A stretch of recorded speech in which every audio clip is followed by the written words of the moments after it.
Hey everyone, it's DJ JD Bass here once again with a short but sweet product review. In front of you I have a pair of JBL SRX738 three-way cabinets. The back panel has been taken off on that one, and I'll tell you why in just a few minutes here. But yeah, I got these speakers to be used above my JBL MRX 528 subwoofers, dual 18s, and I have a product review of those as well if you want to check that out. But these speakers, I will tell you, they are fantastic. They have a very clean sound to them, and they are extremely loud. So if you need a lot of power for the type of venues you're going to be running, these would be a great fit. As far as size and weight, they're kind of big and bulky. They are pretty heavy. You're talking 95 pounds a piece and 43 inches long. But not too bad, but with two people, very manageable. Also, they can be run in full range mode or biamp mode. In full range mode, the power rating on these speakers is 800 watts continuous, 1600 watts program, and 3200 watts peak. It's a little different though when you're running them in biamp mode. In biamp mode, they recommend the top frequencies to be run at about no more than 700 watts RMS on the top frequencies, and on the low frequency driver you can go ahead and run 800 watts or more to the low frequency driver.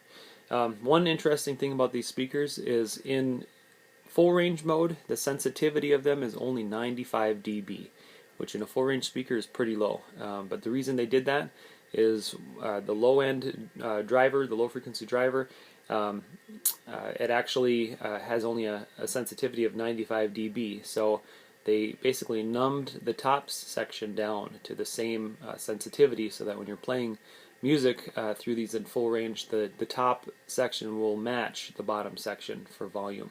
But in biamp mode, all of a sudden the high frequency and the mid-range driver sensitivity jumps up from 95 all the way up to 108, which is extremely efficient and very, very nice for decibel sensitivity for a full range speaker. But again, when you do that, the tops and the mid frequencies are a lot louder than the low frequencies. So you wouldn't want to do that if you were running them like as a DJ cabinet, or you're a band using them, one per side as your only mains. You'll want to run them in full range mode. Okay. Now, to get into how to switch them to biamp mode, we have here the back panel taken off. There is no switch for you to switch them. You actually have to take it off, and I'll show you. There's a multi-plug here where all the cables are connected that go to the different speakers and to the crossover section. And what you do is you take and unplug and plug into that other spot, as you can see. And that will switch it back and forth between full range and biamp mode. Basically just taking that yellow plug out and plugging it into that other section right there. You can also view where you're at with biamp or full range by, I have this little clear area, if you can see that, where because the plastic is yellow, you can now see right here where it is now in biamp mode. So something also kind of interesting about these speakers is they are made to be in biamp mode with a 4-pin, count it, 4-pin speak-on. So the top speak-on cable usually in most speakers would be for your horns and mids, and then this one here would be for your low frequency driver, but this speaker is not set up like that. In full range, it's just basically made to be pin 1 and plus and minus at 8 ohms, and then in biamp mode you should use a 4-pin speak-on connector, and remembering that the plus and minus on number 1 will be for the low frequency at 8 ohms, and then you'll get another 8 ohm load at the high frequencies. So basically you're going to have one cable for biamp on the top and low portions of the sound spectrum. So it sounds a little confusing, but I use a Crown XTI 4002 to power each speaker, and out of channel 1 it senses that I've got that going on for the biamp mode. So a lot of the crown amplifiers work great for this type of speaker.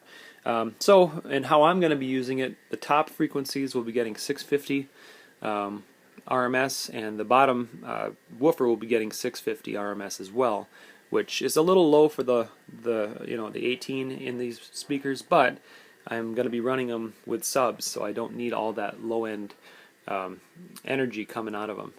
As far as quality is concerned, these speakers are built like a tank. They are there's bracing inside of them. You got very high quality plywood, and you got Duracoat over the entire surface of the speaker itself, as well as high quality handles.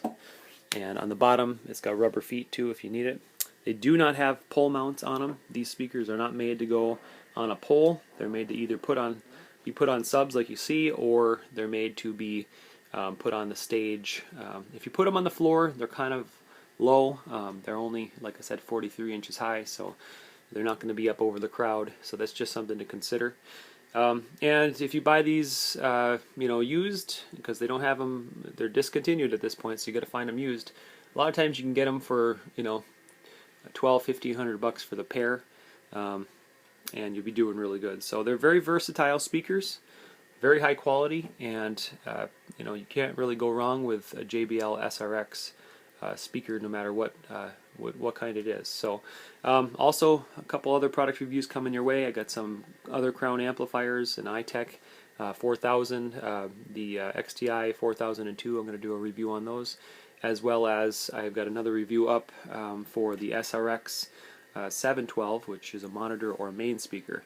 And I actually have one for the dual 18s, the MRX 528s. So if you want to check out some great product reviews in the future, or other ones I've already got on my channel, I'd love it if you subscribed.